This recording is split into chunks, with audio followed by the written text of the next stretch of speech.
Do you love freedom? Do you love being clean? Then you'll love Hero Soap Company, made in the USA. Chemical and fragrance free. A portion of each purchase donated to veteran and first responder charities. Initial subscription purchase is matched bar for bar and sent overseas to deploy troops. Let freedom clean. Hero Soap Company.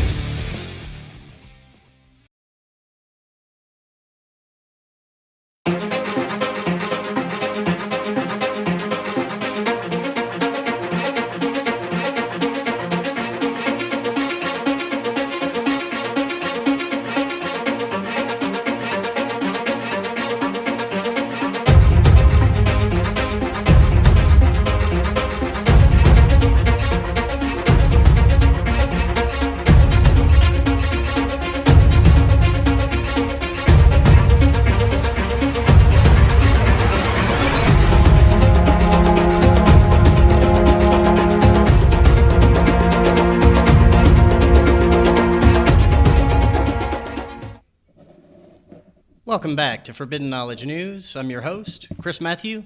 Tonight my guest is Rosemary Thornton. Before I bring her on, I have to thank C60 Purple Power. This may be the most powerful antioxidant known to man. Acts as a free radical sponge, eliminating toxins in the body. I feel better than I've felt in years, and you should too. Just go check out their website to learn more about it. Click the link in the description or visit c60purplepower.com. If the link doesn't work, you can use coupon code KNOWLEDGE10 and you get 10% off your order plus free shipping. You guys, you really want to check this out. It is an amazing product. I really feel great, and you should too. I've lost weight. I have more energy. I sleep better at night.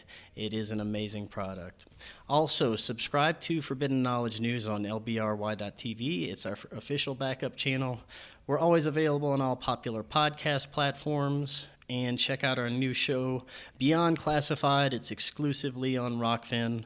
Rokfin's an amazing new platform for free-thinking content creators and independent media. Tons of amazing content creators there already. Finally, get your tickets to Forbidden Knowledge NewsCon 2021. We actually have a special announcement we're going to be making about that tomorrow. I think everyone is going to be pleased with what we have cooked up for you guys. It's going to be April 2nd, 3rd, and 4th. We're going to have 12 amazing presenters. Visit forbiddenknowledge.news, check out the lineup.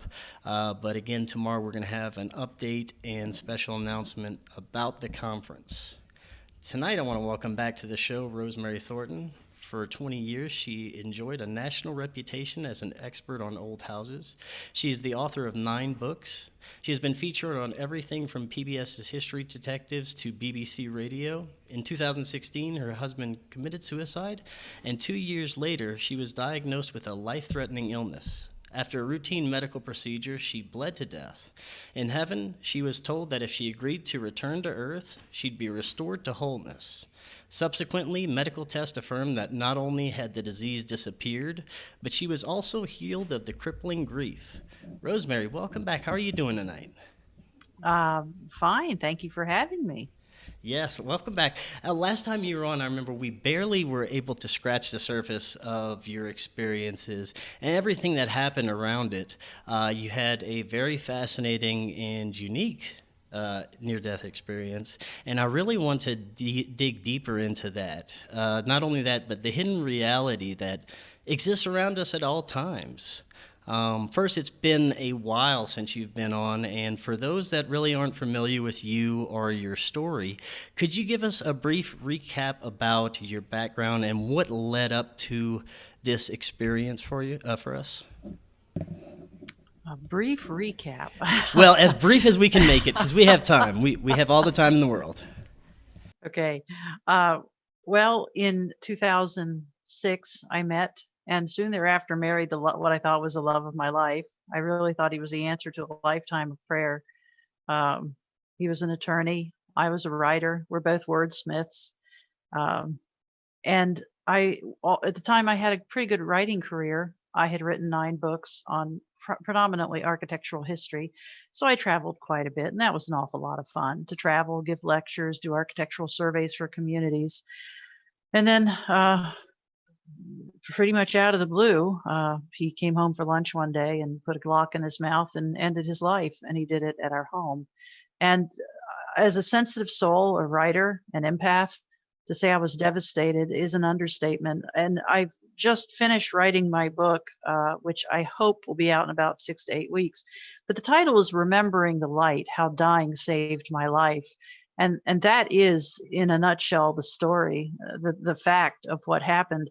Uh, After he did this, I lost my mind. I realize that now. When you're going through it, especially when you're in a compromised state, you really don't have the wherewithal to say, gosh, I'm going crazy. I'm having a psychotic break. You don't. You just know that everything's wrong and nothing makes sense. And I remember so clearly in the weeks after his death, because his last 4 words were a text message blaming me for his very poor choice. In those weeks afterwards, I literally lost my mind. I couldn't live at the house. I mean, it's where he did this thing. And I actually ended up living out of my car very briefly. And a friend intervened and said, you can't live out of your car. And she recognized I was in a very severe downward spiral. So she took care of me for about 4 months. But what I was going to say was, people would say to me, this isn't your fault. You didn't do this. You prayed for him. You obviously adored him and loved him. His suicide was not your fault, despite that last text message he sent. And I would look in their eyes and I would think, gosh, I know them to be good people. Why are they telling me this lie? It just was so, I really, severe trauma, I would liken more to having a stroke. I have always prided myself on being a pretty smart cookie. I've written these books. I've done years and years and years of historical research. I'd always thought of myself as having a good healthy intellect, I guess. And in this situation, my brain turned against me. It became my worst enemy. And I had no idea what was really going on, what was going on with me. So I was in a pretty bad downward spiral. My friend Tracy intervened 4 months. She took care of me. Then another friend stepped in and he provided care for a couple of years.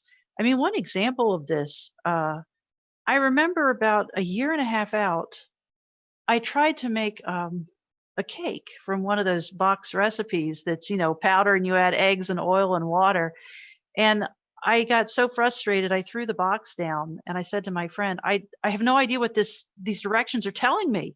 I don't understand what they're saying. I don't get the order. I can't figure this out. So I had gone from being a devoted researcher to not being able to read the recipe on the side of a cake mix. I literally lost the ability to read. So to say it was severe is an understatement. And then about 29 months out, I was diagnosed with stage 2 cervical cancer. It was determined that it had already spread from the original site. I went into the hospital for a so-called minor medical procedure, which was just a biopsy to determine exactly how far this had spread, how much flesh had been infiltrated. And one of the things upon the initial exam, the oncologist was actually a gynecological oncologist. He examined me and he said, well, it's advanced to a point where your flesh is distorted, which is pretty severe. Not a good thing. And after they awakened me, they in hospitals, when they do these little outpatient things, they want you gone, gone, gone. They need the bed. Out you go. Right. Yeah. Well, they sent me home a little too fast. I told the RN that was attending me that I was bleeding profusely. And I mean, I was 59 years old at this point. I kind of know how things are supposed to work. And she was dismissive and she said, once you get home and lie down, you'll feel fine. So total 3 times I said, I am bleeding profusely. Something's gone wrong. And 3 times she said, once you get home, you'll feel fine. So, off I went out back to home in Suffolk, Virginia, and which is where I was living at the time. And once I was home, the bleeding didn't get worse, didn't get better. It just was incessant. It just would not stop. And honestly, I know people who are maybe in the medical field can appreciate this, but it's rather amazing how much blood the human body can hold. I mean, I just saw blood coming out of me and coming out of me and coming out of me. And I thought, gosh, at some point I'm just going to pass out. And I could not, I had a house with white carpet. And when you're bleeding to death, the most important thing is keeping the carpet clean. So I literally went and stood in my walk-in shower because I couldn't figure out how to not make a mess. And I had, ever since my husband's death, I had prayed 3 prayers every night. One of them was, God, either let me go or heal me. the emotional agony caused by my husband's suicide, and suicide survivors such as myself, we really become the lepers of society. People are scared of that much trauma. They don't want to get too close to you. They're afraid that whatever you did might rub off. And people ask all the wrong questions, like, did you see this coming? Or he must have been mentally ill. And I mean, they say all the wrong things. And the things, they're trying to comfort themselves. They're not trying to comfort you. They're trying to figure out how to navigate this and make sure something like this never ever happens in their happy little world. And I mean, you see it when they would approach during the funeral. When you have we didn't have open casket, we had closed casket for obvious reasons. But as people approach the casket, couples, you would see them cling to each other a little more tightly as they walk past, knowing, oh man, this is awful. This is awful, awful, awful. And I realize it's inadvertent body language, but you're still like, this is not helping. So so one of my prayers was, God, heal me or let me go. The emotional angst was far too much. And I had lost my intellect. I had, like I said, lost the ability to read. What does a writer do when they can no longer read? I had been a voracious reader. I mean, reading 2 to 5 books a week throughout my life. And now I couldn't read the most primitive of instructions. And all I can say is it was kind of like all the words on even a recipe or a book or whatever were kind of put in a bucket and thrown on the wall. I knew the word shoe and cake and box and white, but I didn't know what they meant all put together. I just couldn't get it together. So my other prayer was, I asked God, when I go, spare me a life review. I did not want to see this again. I had a recurring nightmare that I approached my husband at the very moment that he pulled the trigger on that Glock. And that nightmare was unbelievably horrible. And sometimes in the nightmare, I got to him just as he pulled the trigger. And sometimes I couldn't get to him fast enough. And sometimes I begged him to stop. And he said, I have to do this. I mean, they were unrelenting nightmares. So I begged God to spare me a life review. And prayer number 3 was, the amount of decisions I had to make subsequent to a suicide were horrible. I was tired of decisions, severe decision fatigue. I was just done with decisions. So those were my 3 prayers. So standing in that shower after I've come back from the hospital, and I realize I'm bleeding profusely, and I dare not step out of the shower because I realize I'm going to make a mess of my pretty white carpet. I realized, I've been asking God every night, let me die. I'm done. I had fought off suicidal urges for 29 months. And in that shower, I realized, all you got to do is sit down and this will be over. It won't take long. Once you sit down, you won't be able to I was already getting pretty woozy. But once I sit down, it won't take long. It'll be over. And I will not have done this to myself, which seemed like a win-win. It honestly seemed like an answer to my prayers. It really did. I was done. Not to mention, this oncologist already had, they knew that I had cancer. All this biopsy determined was exactly how far it had spread. Would they have to take my lymph nodes? All that kind of thing. So I was scheduled to start chemotherapy in a handful of days, and then the chemotherapy was once a week, and the radiation was scheduled for daily. So in that shower, I thought to myself, hey, you got a get out of jail free card. You just sit down on the floor of this nice white tile shower, and you were done. And honestly, seemed like a pretty attractive option. But I had my friend Milton and his sister Mabel in the next room, and I thought, what an ugly thing for them to have to come in this bathroom and discover me splayed on the floor, having bled out. And it was honestly another very hard decision. I decided to step out of the shower for them. I wanted to die. I wanted to be done. I wanted a clean slate. I wanted a do-over. But it seemed like an irresponsible choice for those that loved me. Again, it was very difficult. So I stepped out and I went in the living room. I had a towel wrapped around me, and I said, listen, call 911. I'm dying. This isn't going to take long. And 911 came, ambulance came, carried me off to an emergency room. It was a little emergency room, and not connected to a hospital. It was more like an urgent care. And I think they were out of their element and they didn't know it. And I was on a gurney, and they put me in one of those little cubicles, and they misdiagnosed. They thought I was just having some random bleeding. They didn't understand that I was bleeding to death. And before I lost consciousness, there was an RN to my left as I was seated and sitting, or rather lying down on that gurney. There was an RN to my left, and I grabbed her hand at one point and I said, promise me you're not going to let me die.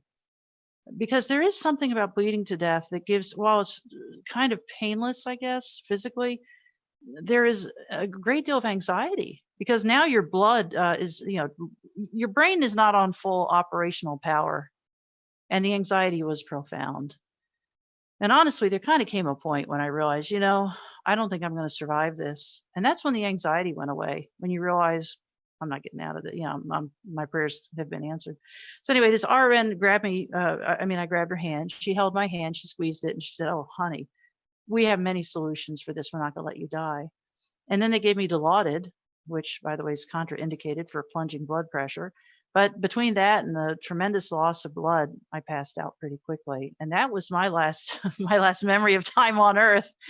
And then I woke up. I was in I guess you'd call it a deep, dreamless, unconscious state at the moment of my death, and I woke up when I died. And that was so cool. I woke up literally being catapulted out of my body. I've said it's like toast out of a toaster, but it's even more dramatic than that. I mean, I went flying out of that body. It was very startling. My first thought was my heart has stopped.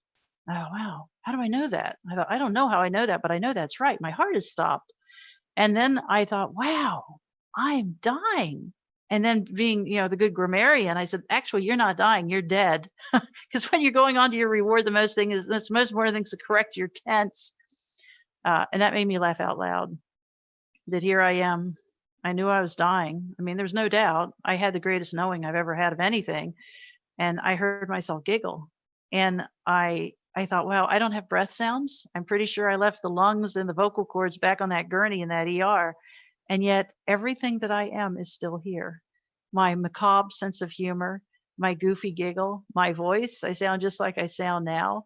I felt a presence join me. And the presence was to my left and way taller than me and a little bit behind me. And I turned my head to the left and looked up to see who this was. And I was floating away in a blackness, a perfect, comforting, peaceful, joyous blackness. And peace and comfort and joy were verbs. It was actively producing peace and joy and comfort. So I looked to my left to see who had joined me, which all I saw was the blackness. But the answer was you, Rosemary. You are the image and likeness. I'm the original. I thought, wow. And that's Genesis 1. I think it's Genesis 1:27 or 26. And I thought my whole life I've really struggled to understand what that means. And I got it, because as so many others have said who've had near death experiences, it's not just the words, it's an infusion of knowing, an infusion of understanding. And it went on and on and on. I mean, after I came back, if you told me I'd been dead for 2 months, I would have believed it. Einstein, there's a great quote: to those of us who are committed physicists, the past, present, and future are only illusion, however persistent. And nowhere is that more evident than after we leave this body.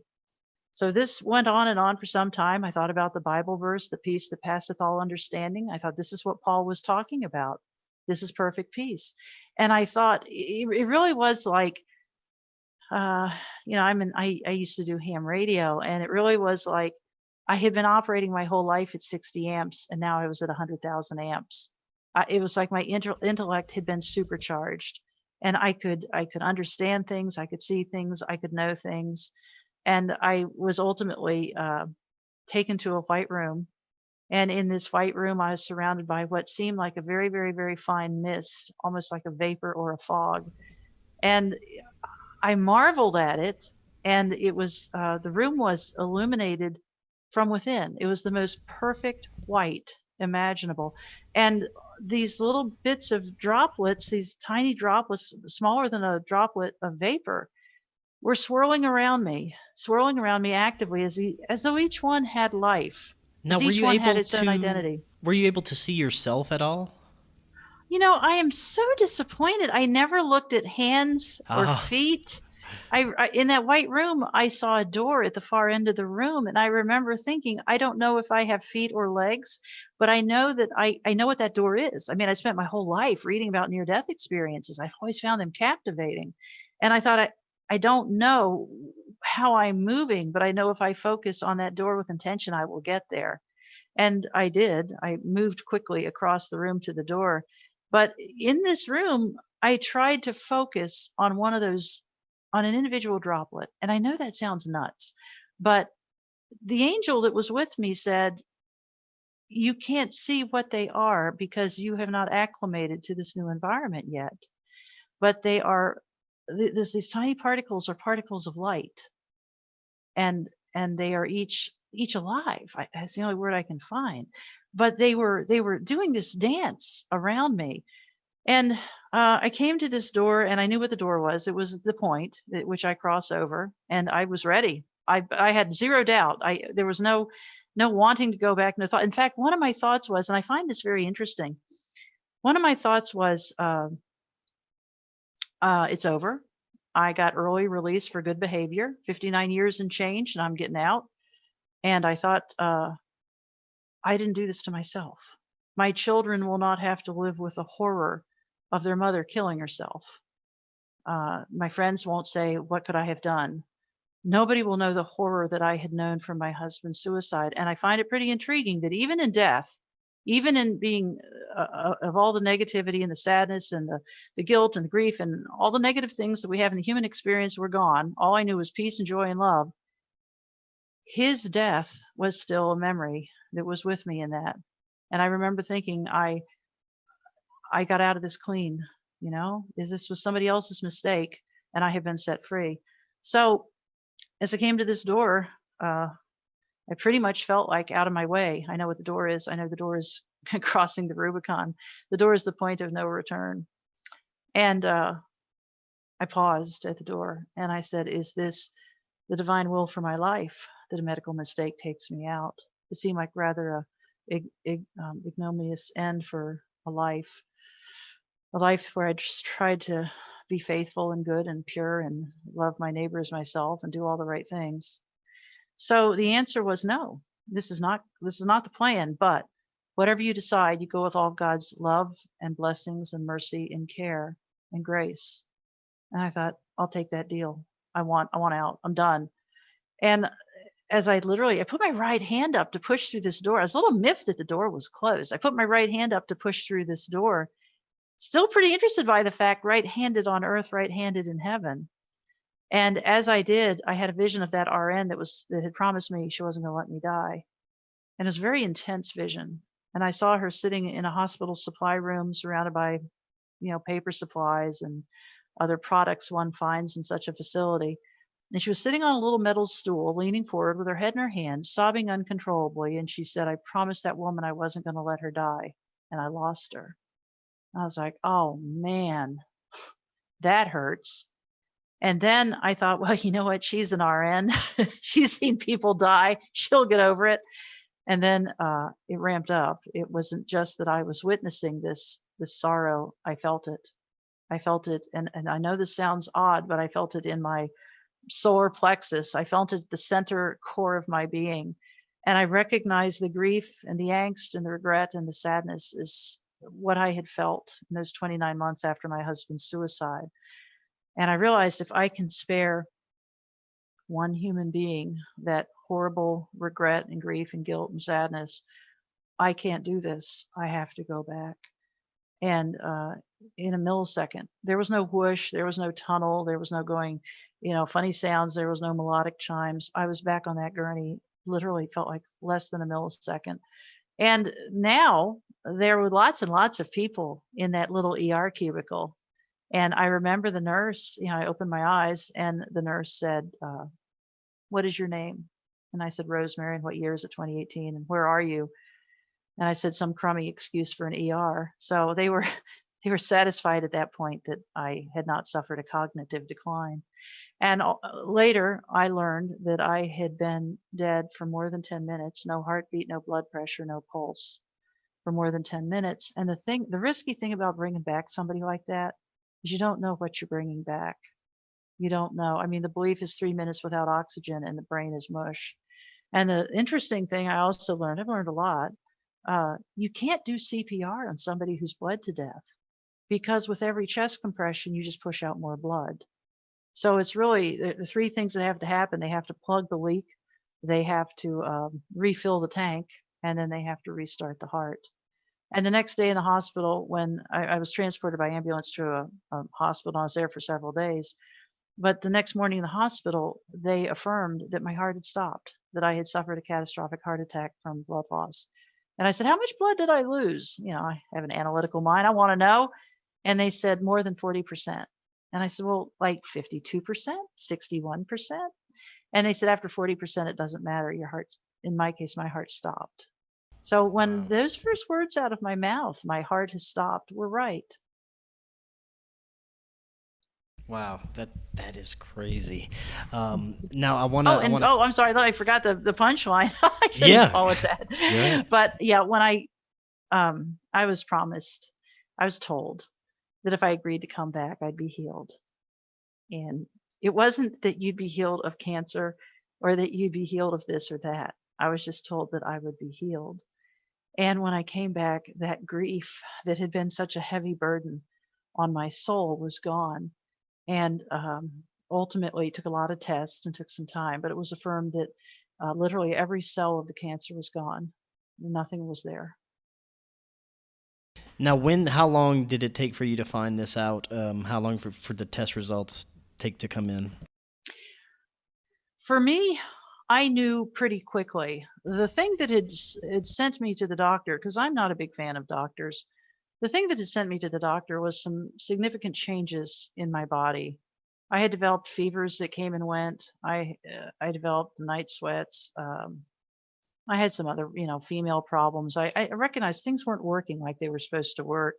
And then what started it was I had I had found that I was bleeding, and that's actually the final thing. I thought something isn't right. So that's what it sent me. So when I came back, I felt very different. And then they did a lot of blood work. They did a lot of blood work, and uh, they found that my initial blood work was very poor, not surprising for somebody who's just returned from bleeding to death. But within, I think it was 12 days, they did another blood test, and all of my numbers were perfect. And they said, well, this is impossible. It would take 2 to 3 months to recover from an event of this magnitude. And not only were my numbers good, they were textbook perfect. Every number was right where it was supposed to be. So that was not acceptable. Nobody could wrap their minds around a complete recovery in 12 days. And they said, this is a mistake. This cannot be. And I said, well, I'm back to riding my bike slowly, easily, but I'm back to riding my bike and I'm back to walking. Ultimately, I had to find another oncologist. The first one, when I said I was healed in heaven, that didn't go well. He took that as Imagine, just yeah. another sign that I had lost a little too much blood. That did not go well. In fact, he was pretty agitated that I was refusing treatment. Wow. And their office called me repeatedly and said, do you want to know how you're going to die?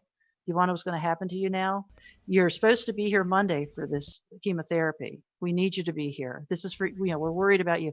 So I had to go to another oncologist, and they wanted to wait for me to heal. But they did, there was a second surgery, and they took lots and lots of tissue from lots and lots of places. And that doctor she was really wonderful. She was pretty nervous because the first doctor I had seen was a big deal, established oncologist, 30 years of practice. And this second person I went to, I mean, she'd been an oncologist, I think, for about 15 years. But my friend, again, Milton, who accompanied me for the second surgery, he said after the surgery, she literally flew out of the surgical suite, ran into the waiting room where he was, threw her arms around his neck and said, she's right. There is not one cell left. She's whole. She's perfect. In fact, what she said, her flesh is so perfect. How'd she put it? Her flesh is so perfect and pretty and pink. I can't believe she ever had cancer. Wow, that is amazing. Now, something else that happened while you were having this near-death experience, didn't your friend, who was an atheist, also have like a visitation experience? He did. Everyone loves that story. Oh my Yeah. gosh, that is such a cool part. I still have hard days, days where I cry, days, life, especially now during COVID. I'm widowed. These are not easy times for anybody. But yeah, that's probably my favorite piece. My point is, I wonder sometimes, why did I come back? I was right there in heaven. I was dead. Dying takes a lot of energy. In all seriousness, to go from being healthy, vibrant, and well to dead in hours, it's a big deal. But yeah, my buddy Milton had accompanied me. Well, I was taken by ambulance to that little ER, and my buddy Milton had followed in the car. So he was in that cubicle.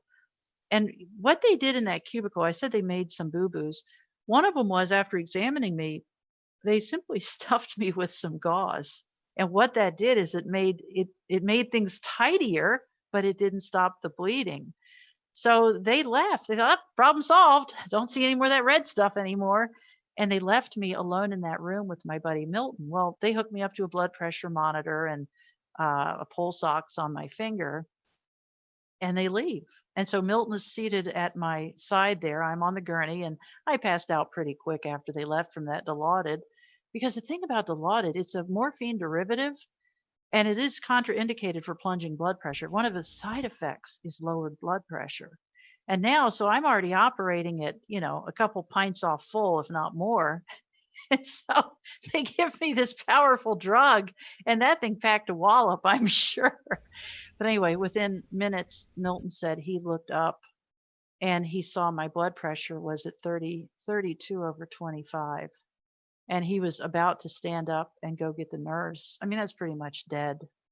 And he said, and then it went, the next reading, when it cycles, I guess every couple minutes or every minute, I don't know. The next reading, it just said error, which meant it was lower than that. And in between those two readings, by the way, he said my eyes popped open and I tried to sit up on the gurney and I reached up to heaven to talk to somebody only I could see. And then I flopped back down, and that's when the blood pressure went to error. So meanwhile, Milton says, in time, the nurse and the doctor come running down, and they bring in the crash cart and they shoo him out into the hallway. Well, this is the man who'd taken care of me for 2 years and had helped me read cake box mixes and helped me. I could not cook for myself. I could hardly eat. I lost a phenomenal amount of weight in a short time. So Milton had a lot invested in this whole thing. So he had subscribed to a magazine called American Atheist. He was very proud of being an atheist, and he liked being an atheist. He identified as a very serious atheist. But I had asked him to read me various Bible verses every night and every morning of my life, and he would just read for a long time. So I credit some of that with being how he got pushed in the right direction. But yes, so when the nurse and the doctor had returned to this ER cubicle where I had flatlined, they shove him out into the hallway. And he's out in the hallway there, the corridor, and he said he was thinking to himself, what do I do now? I've taken care of this woman for 2 years, and I had a little dog. And he said he just thought, what do I do? Do I just leave the area? Do I take the dog and go? And while he was trying to think what's next, he said an angel came to him in that corridor, and it did not present as a being face to face, but it was like somebody wrapped a blanket of love and peace and comfort around his shoulders. And he said all the trepidation and the what do I do simply vanished. And the message, he said, was very clear. And the message was, it's okay. Basically, don't be afraid. We just need her for a few minutes and she'll be back. And, sometimes we hear voices and we think, okay, I think I got that right. But it was so clear to him that he left that corridor and went into the hospital or the ER lobby and got himself a soda. And he said, well, they said you'd be back. And then he returned to his spot in the corridor, and he said the door opened 4 times and they emerged from that room carrying 4 times an armful of linens literally soaked in blood.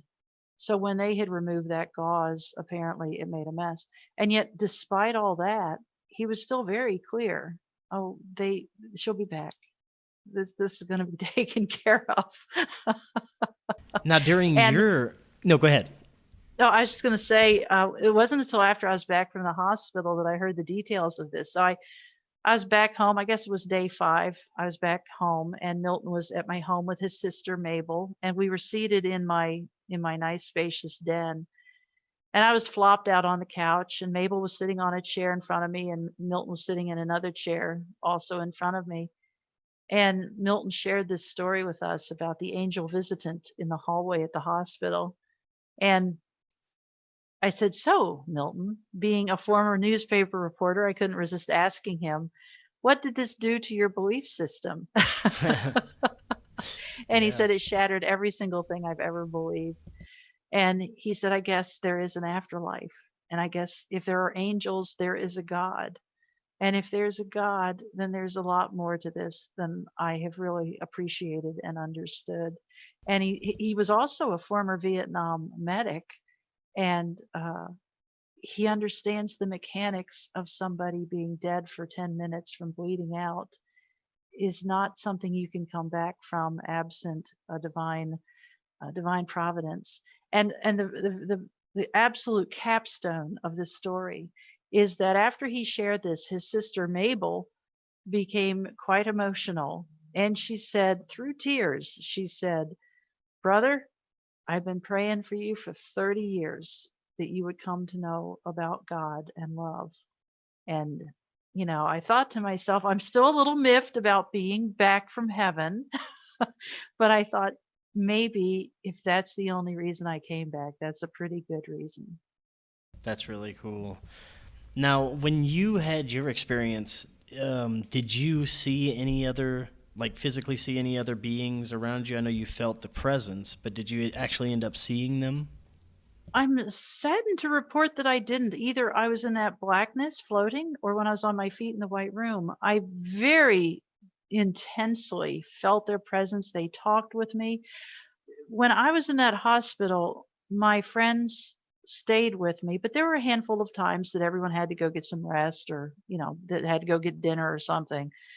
And during those times, I did see angels. The angels came into the hospital room, and they didn't come in. They didn't walk in the door. They just appeared beside my hospital bed. And they would sing me the most beautiful songs. I've heard people say that after they come back from, and I don't call this near death, I call it my temporary death experience. After people come back from this, they say, "Well, I felt like I was still 50% in that world and 50% in this one." Not me. I felt like I was 95% in that world and barely in this one. But the angels surrounded me around the bed where I was on complete bed rest in the hospital, not surprisingly. And they sang me the most beautiful songs, and they were sparkly. The angels themselves, they had humanesque form, and they were like filled with. They were made of sparkles of light. And when they sang songs glorifying God. And when they sang, the sparkles became more intense. It was like glorifying God is what energized them, is what gave them their essence and their power and their vitality. And as they sang to me, it was so beautiful. I couldn't help but weep. It was the most beautiful sound times a billion. And I couldn't help but weep. And I said, I'm really good with houses. I'm really good with memorizing pictures. I have a pretty interesting photographic memory, but I said, I'm not good with melody and I'm not good with words. I won't be able to remember this. And they said, "This is not for you to remember. This is for your healing. This is for your joy. This is for your peace. This is a thank you for agreeing to come back, because we know how hard that was." And ultimately, I realized those three prayers, that God would either heal me or let me die, and that there would be no life review, and that there wouldn't be any more hard decisions, had all been answered. I mean, I died and was healed.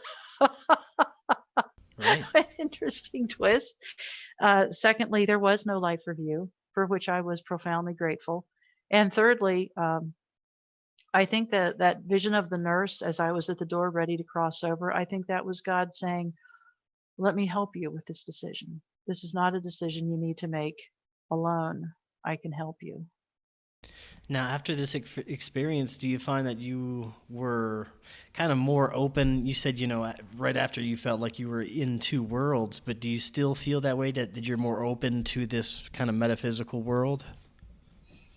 I don't know. That's I literally I yearn. Yearn isn't a strong enough word to maintain that connection, and I don't think I have been successful in that. I still get sad, as I mentioned, I still cry sometimes. I wish I could, and maybe I just need to work at it more. Maybe I just need to let it flow more. I don't know the answer. I do feel that I see things dramatically differently. After this experience, as soon as I was home from the hospital, I realized the happiest I had ever been in my conscious time of this human experience was when I was floating away from my body. And I had been toting around a lot of personal possessions that I wanted to get rid of, but they were family heirlooms and yada, yada, yada, or, they had memories or whatever. And when I came back from this, I realized I didn't want that stuff. So I started selling off every single thing I own, literally. I sold off all my furniture. I, um, I donated, like, I had a lot of ephemera and papers involving my research for these different books. I donated that stuff to a local college library. I donated or sold pretty much everything I own, minus some personal stuff I hung on to. You can't donate your IRS tax returns. So It's there's a too lot of bad. things I had to hold on to. And then I sold my car and I bought a much simpler used car. And I sold my home. I listed my home and it sold in 2 hours. Wow, And that's then great. I got in my little slightly used red Prius and I drove 1,000 miles due west to live with a family member. So to say it changed every single thing is an understatement. I craved beauty and I still crave beauty. I just craved beautiful things. I just wanted to be around sunsets and cornfields and nature. And like today I went to a house that has a good view of a forest and I just sat in a chair for, I don't know, about an hour and watched the trees sway in the wind. And I was awestruck by the beauty of that. So I have changed in an awful lot of ways. And I do wish I could tap into the divine more readily. I don't think we ever lose that connection. I do feel like I've been born again. I mean, I don't some people say, well, my friend said you've been rebooted by the creator. I don't know. I guess that's true, but I also just feel like the old was just set fire and burned to the ground and I am literally a new creation in Christ. I really do feel completely new. Now, you obviously had a profound, beautiful experience, at which most of the people I've had on the show who've had near-death experiences, they do have positive experiences, or really good experiences that when they come back to tell about. But there are the few stories you hear about where people have very negative experiences and they experience negative entities and hell-like scenes and a very unpleasant experience when they're near death. What do you think the difference is? Do you think it is the state that person is in their lives, in their personal lives, when they're experiencing this? That's a pretty complicated question. I don't have an answer. I don't know. I have a friend. I've met I guess probably one of the most interesting, perhaps the best thing about this experience is I've met so many other people who've also had near death experience. But I met a woman who had had a hellish experience and it was pretty awful. And she's about as good a soul walking this earth as you ever met. So I don't know the reason for that. I really can only speak to myself. And what I know is I had been in hell ever since my husband's suicide. There could not be a hell more horrible than the hell I had endured for 29 months. I was terrified of sleep and I was terrified of being awake. I could find no peace. I really felt like a wounded animal. I could find no comfort and no peace anywhere on this earth. And when I would go out and have lunch with friends or hang out with people, I felt like a Grammy-worthy actress because I would go home and simply cry for hours. I would suffer these depressions that went on for days. I would force myself to get out of bed. It was so yeah, I don't have an answer to your question about why some people have a hellish experience except to say for 29 months I really don't believe there could be a hell worse than what I had known on this earth after his suicide. Because in his case, he was an attorney. He was a city attorney, fairly prominent figure in city government. And it was accepted that I had driven him to this act. And to say I became a leper is an understatement. I mean, we used to have we had a beautiful home on a lake, and we had these parties, and we had lots of people at our parties. And after his death, I had a birthday party and we had 4 people show up. And that's okay. They were 4 true friends. They were 4 people who wanted to say, hey, you are not as alone as you might feel. But that's a pretty big contrast to go from a yard party where you have 40 prominent people come and milling about and everyone's laughing and giggling to nobody wants to be around you. And I mean, even 2 years after his death, somebody texted me and said, "Did he kill himself because you were cheating on him?" And I did not cheat on my husband. Frankly, why would people say such a thing? It's a horrible thing to say. There's a lot of talk about suicide prevention. It's very much in the news these days. The coronavirus has made it much worse, isolation, etc. If we want to get serious as a country about suicide prevention, we need to look at the survivors like me, the men and women whose spouses have ended their lives, because studies will tell you that we are 12 to 48 times more likely than the average population to end our lives. So there we have a known group that is actually fairly likely, not fairly likely, 12 to 48 times more likely, depending on whose statistics you believe, to end their own life. And what do? We treat them like lepers. We want to make sure we don't get too close to them. We want to make sure we don't talk to them. Isn't it time you moved on? Isn't it time you got past this? No. One of the studies by, I think it was the American Psychological Association, said the suicide of a spouse or a child is probably one of the most severe traumas that you will know on this earth. So I didn't mean to digress, but yes, you do. No, I that's okay. became a leper. Now, something, also that takes time to resolve is probably your whole experience. You're probably, still kind of digesting some of it and going through it. You wrote that the average experiencer needs 7 years to resolve everything that they went through. How are you, looking back today, how are you feeling about everything and piecing everything together? Do you still feel as good about the experience as when it first happened? Well, it's been 2.5 years.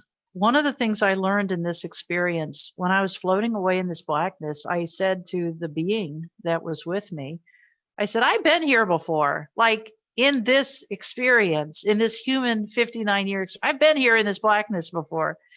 And one of the angels or spiritual beings with me said, "Yes, remember the story your mother told you that you were given up for dead as an infant? You weren't near death. You got sent back then." Which answered so many questions for me. I'd always been the weirdo throughout childhood, adolescence, the one who heard angel voices that nobody else could hear, the one that knew things that nobody else knew, the one that would say, "Aunt Sally, look at the time. It's 2:53 p.m. Aunt Sally just passed." And everybody said, "How do you know?" I said, "Well, didn't you just see her? She just came through. She came through to say goodbye." So it answered so many questions. It also explained why I had spent my whole life studying books on near-death experiences. Remember, Raymond Moody came out with those books, I think it was in 76. And I just read that little paperback until I wore it out. So to answer your question, why didn't I need 7 years to assimilate or incorporate the experience? I think it's because it was my second go around. I had spent 59 years trying to understand why I was different. Very interesting. Now, you mentioned, you had childhood experiences where you could, see a little bit more than most people. How long did you experience this paranormal phenomenon? Throughout my life, It throughout my whole continued life. through your whole life. What were some of the most profound experiences that you've had? Uh, Gosh, there have been so many. Knowing about somebody who's passed, I remember one night about 2 in the morning, I was awakened by somebody coming into my bedroom. I was married to my first husband. I was married 24 years the first time. And I was awakened by somebody coming into the room in the middle of the night, 2 in the morning. And I just saw them and they came to the side of my bed where I was asleep and they woke me up and they said, "I'm so sorry. Please forgive me." And I thought, who is this? And then I realized it was my stepmother. My stepmother had done some unkind things to me. She had married my father when I was 15, I guess, and she had not been a good stepmother. And so I woke my husband up and I said, "Note the time, Eula just passed." And the next morning there was a phone call that Eula had passed. And I knew it. It wasn't, it was just a knowing. And then I guess one of my favorites, there have been so many. I was just a kid. I guess I was in my early 20s, and I had had a fight with the first husband. So I was out driving around in my car, and it was a foggy, rainy, miserable night. And I was just trying to clear my head a little bit after this horrible marital argument. And it was, I was driving through a residential area, and I heard a voice say, "Stop the car." And I said, "What?" What? Stop the car. I'm in the middle of a road here. It's rainy. It's foggy. Nobody can see anything. I was in a 1981 Honda Accord. It had crappy defrosters and crappy windshield wipers. But the voice was more urgent. It said, "Stop the car." And it wasn't just a command. It was an urgent, "Do it now." And I felt my foot slam on the brake. And as I did, I saw a toddler in my headlight. And there had been a toddler that had gotten out of the house and was literally not 18 inches in front of my car. And I was a young mother at the time, and I threw the car into park, and I jumped out of that car and I scooped him up in my arms, and I was holding him, thinking, "What do I do? What do you do with a toddler?" He was in nothing but a diaper. And his mother came running out of one of the nearby houses and said she'd fallen asleep on the couch, and the little boy had run out into the street. But I think if that had gone differently, I don't think I'd ever be right in the head again. I mean, those are the things that mess you up. So yes, those experiences happened a lot. And that's part of my puzzle with my husband's suicide. I remember where I was. He did this at 11:35 in the morning on a Monday morning, April 18th, 2016, and I thought I got nothing. I got no reading. I got no visit. I got no presence. I picked up nothing. No negative energy, no panic. I couldn't understand. I mean, I know about so many people who've passed. They come and they talk to me, and I don't see them with my eyes, but I feel them, and it's I always note the time. I always say, okay, March 11th at 8:35 a.m. Somebody came and talked to me, and I say, I think it's Tom. I think it was Tom, and then I find out that my friend Tom has passed.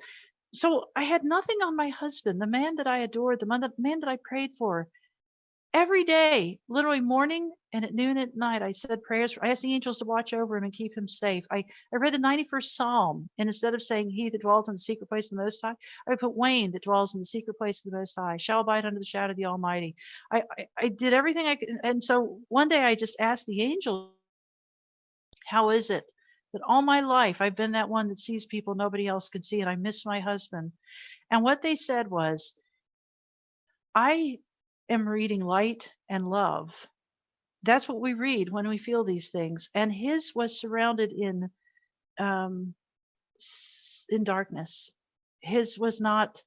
This was not mental illness that took him out. It was something else. And I don't want to talk about that. But my point is, it was it was a selfish thing. And suicide is not always a selfish thing. I'm not saying that it is, but in his case, to leave that note when it was not my fault that he did this, that was a twist of the knife. So I still am kind of doing the math on that. How is it that when my husband died, I got nothing? Right. Yeah, that is very interesting. Um, Now, earlier you said that you kind of hoped and wished that you and asked that you wouldn't have a life review. When it comes Yes, to life reviews, do you believe in basically reincarnation, that we have a life review and we make a decision whether we're going to be coming back or not? Do you think we have multiple incarnations? I hope not. I think, what is it? They now believe we have millions and millions, if not billions, of galaxies. Right, I yes. don't know that I believe in reincarnation. I sure don't believe in karma. I have a very dear friend who believes in karma, and every now and then she brings it up, and I say we're not going to talk about karma. Because if I mean I've met a lot of people through this experience, and I've met people who've been through similar horrific tragedies. And karma, I mean, if karma is a thing, and I do not believe in it, I do not accept it. What in the world did I do to merit having a man that I love do this thing?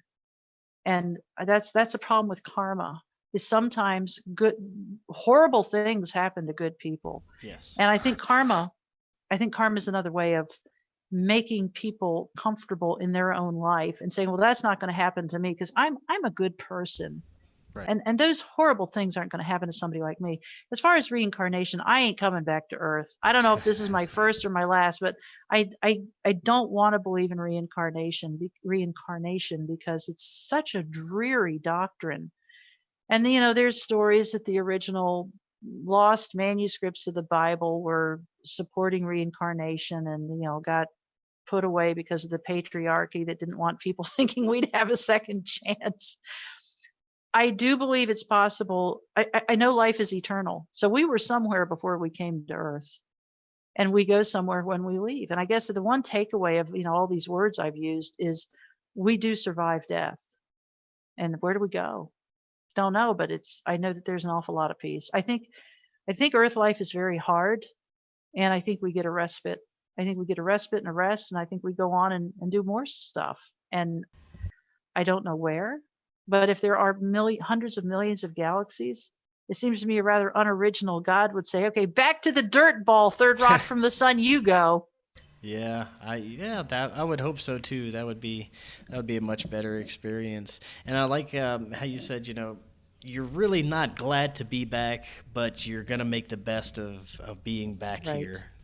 And I think that's that's the only way to look at it, because I guess you did have some work left to do here, and I think that this message and your experience and spreading it to other people is a big part of that. Well, thank you. I hope so. Yeah, Because definitely. it is a puzzle. This is not this society we have right now, social media and all. It's not an easy place for a sensitive soul. It's just not, and it's so easy to get drawn into the negativity. And I succumb to that sometimes. I read the news, the financial news, the political news. It can all just beat you down to a nub. I had a minister tell me one time, I just love this comment. He said, "Earth is very dense. It envelops you in its muck so easy." Yeah, that's a good quote, definitely. Now, Rosemary, I want to thank you again so much for coming on. If people are interested in finding out more about you, more about your experiences, if you have a website, social media, anything like that, could you let people know where to find you? Yes, well, my website, and it's a remnant of my life as an architectural historian, is searshomes.org. So it's Sears, like the Sears kit home, searshomes.org. And I'm also on Facebook as Rosemary Thornton. I'm pretty easy to find. Awesome. Very cool. Well, Rosemary, thank you so much for coming on again. That's always fascinating conversation, and we'd love to talk to you again in the future. Thank you so much. Awesome. Well, you have a great night. Until next time, everyone, have an excellent evening.